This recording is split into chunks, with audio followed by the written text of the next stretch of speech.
Hey everyone, and welcome! Today we're going to dive into the fascinating and sometimes frustrating science of your own memory. We're going to look at why it has these little glitches, why it feels more like a creative storyteller than a camera, and maybe most importantly, how you can learn to work with it instead of fighting against it. So let's get into it. Okay, let's kick things off with something I know absolutely everyone has experienced. You're in the living room, you have a crystal clear mission: get the scissors from the kitchen. You get up, you walk with purpose, you cross the threshold of the doorway, and poof, it's just gone. You're standing there in the middle of the kitchen, looking around like a sim whose action just got canceled. You know the feeling, right? It's that baffling moment that happens to all of us. And hey, it's not just walking into rooms. What about those times you would swear on a stack of books you left your keys right there on the kitchen counter? I mean, you can picture them. And then after tearing the place apart, you find them somewhere totally weird, like in the bathroom next to the soap. Or maybe the most unsettling one of all. You tell this incredibly vivid, detailed story from your childhood at a family gathering, and your parents just look at you and say, "Honey, that never happened."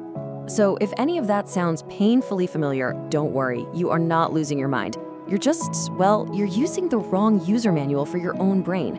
See, we all kind of walk around thinking our memory is this perfect high-definition video recorder, just capturing everything faithfully so we can play it back later.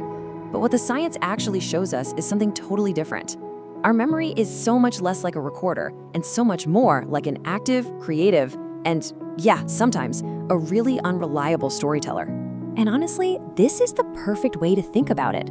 I mean, a Wikipedia page feels official, right? It looks like a source of truth. But we all know it's a living document.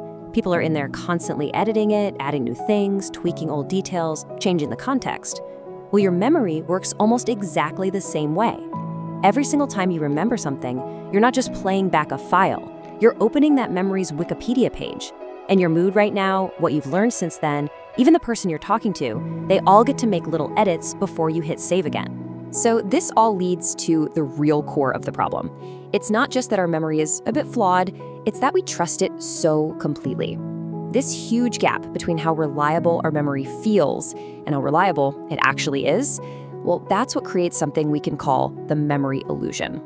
Yeah, there's actually a name for this. Psychologists call it the user illusion. Because the feeling of remembering is so instant and vivid, we just automatically assume it has to be true. That feeling of certainty is incredibly powerful. I mean, think about it. We build our entire sense of who we are, our relationships, our whole justice system on the idea that what we remember is what really happened. But so often that feeling is just an illusion. It's like a clean, simple user interface that's hiding all the messy, complicated code running in the background. And this right here gets to the heart of why we get so frustrated. We're judging our brains by the wrong standard. We expect the perfect accuracy of a supercomputer, but our brains weren't designed in a lab. They were shaped over millions of years of evolution for one main thing: survival. Your brain couldn't care less if you remember the exact color of the car you saw yesterday. What it cares about is remembering where that patch of berry bushes was or the face of an enemy. It's built to remember the general gist of things, not the pixel-perfect details. In our modern world, that ancient survival software can look a whole lot like a bug. Okay, so if we really want to understand where these glitches come from, we need to look at how memory actually works. It's not just one thing, it's a whole process. And like any process, there are a few different points where things can go sideways. So let's break down this three-stage process. The easiest way to think about it is like creating a document on your computer. First, you've got encoding. That's you typing the words and crucially hitting the save button. Then there's storage, where that file just sits on your hard drive, hopefully safe and sound. And finally, you have retrieval, which is when you go find that file and open it up to read it again. A memory glitch can happen at any one of those three spots. Let's start with the big one, the number one culprit for most of our day-to-day forgetting: encoding failure. Encoding is just the fancy word for turning what you're experiencing into a memory that can be stored. But for this process to work, it needs one essential fuel: your attention. If you're not paying attention, you're not encoding. The save button never gets clicked. So when you can't find your keys, it's almost never because you forgot where you put them. It's because you never actually formed the memory in the first place. Your brain was on autopilot. And a perfect real-world example of this is what scientists call the doorway effect. So when you decide, I need scissors from the kitchen, that thought is held in your short-term working memory. You can think of it like a mental sticky note. But the simple act of walking through a doorway signals to your brain that a scene has changed. It's a context shift. To get ready for the new room, your brain does a quick mental refresh, and it wipes that sticky note clean. Your intention to get the scissors, which was never really saved to the hard drive, just gets flushed away. Okay, so that explains why we sometimes don't even create the memory. But what about when we try to pull up a memory that we did successfully save? Well, this is where things get really, really wild. This is where we see the brain not as a file cabinet, but as a full-blown reconstruction engine. Okay, so here's the absolute key. Your memories are not little video files tucked away in your brain. They're actually broken down into tiny pieces. A sight here, a sound there, an emotion, a fact. And those pieces are stored all over the brain. When you go to remember something, your brain acts like a detective. It runs around, gathers all these scattered fragments, and in the present moment, it pieces them together into a story that makes sense. And here's the kicker. It fills in any of the missing pieces with what it thinks probably happened. It's an educated guess. And this leads to a pretty mind-bending and honestly kind of unsettling idea. Every time you retrieve a memory, that fragile, rebuilt story is vulnerable to editing. Your current mood, new things you've learned, they all get mixed into the recipe. And then your brain saves this new, slightly altered version right over the old one. Just think about what that means. Your favorite family stories, the ones you've told 100 times, they're probably your least accurate memories. Because what you're really remembering isn't the original event anymore, it's the memory of the last time you told the story. Let me give you a classic psychology experiment that shows this perfectly. It's called the Baker/Baker paradox. So imagine I show you a picture of a man, and I tell you his last name is Baker. That's just an abstract word. Your brain has nothing to connect it to, no mental hooks. It's super easy to forget.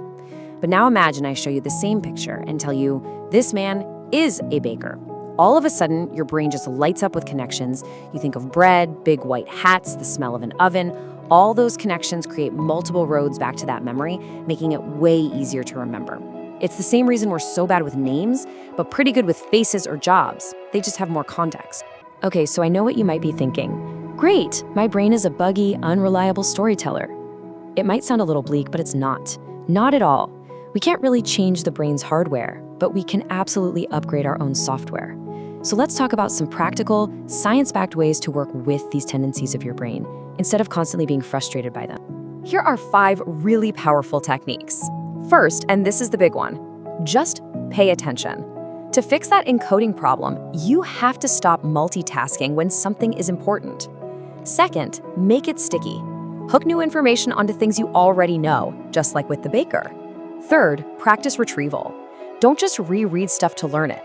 Actively try to pull it out of your brain. Test yourself. This is called the testing effect, and it really works. Fourth, externalize it. Seriously. Use your phone's calendar, make lists. Offload the boring stuff so your brain can focus on what matters. And finally, maintain your brain. You've got to prioritize sleep and get some exercise. They're absolutely critical for memory. Let's make that first point super practical, like something you can do the second this is over. To beat that encoding failure, you have to force your brain to switch off autopilot. So the next time you put down your keys or your wallet, just try this. Stop for 1 second. Look at what you're doing and say out loud, I am putting my keys on the bookshelf. It might feel a little silly, but by using your eyes, your voice, your ears, you are forcing your brain to pay attention and create a much, much stronger memory. You know, when you really get this stuff, it can completely change the relationship you have with your own mind.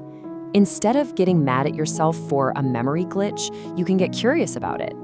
Instead of thinking, ugh, I'm so forgetful, you can think, oh, interesting, that must have been an encoding failure. Or, my brain just did that doorway reset thing. You reframe it from a personal failing to just a fascinating quirk of how our brains are wired. So here's the main takeaway. You've got to let go of the idea of a perfect memory. It was never designed to be a flawless court stenographer, recording every single detail. It's more like an artist, taking all the messy fragments of your past and weaving them into a story that helps you make sense of who you are right now. And once you can embrace that, you can start to appreciate the artistry, even while you learn to hold its stories just a little more like. And that leaves us with one last pretty deep question to think about. If our memory isn't a perfect recording of the past, but is actually this living, evolving story that we are helping to write every single day, then what kind of story are you telling yourself about your own life? Understanding that our memory can be shaped gives us this strange and wonderful power over our own narrative. It's an invitation to become a more conscious, more deliberate storyteller. The only question is, What story are you going to choose to tell?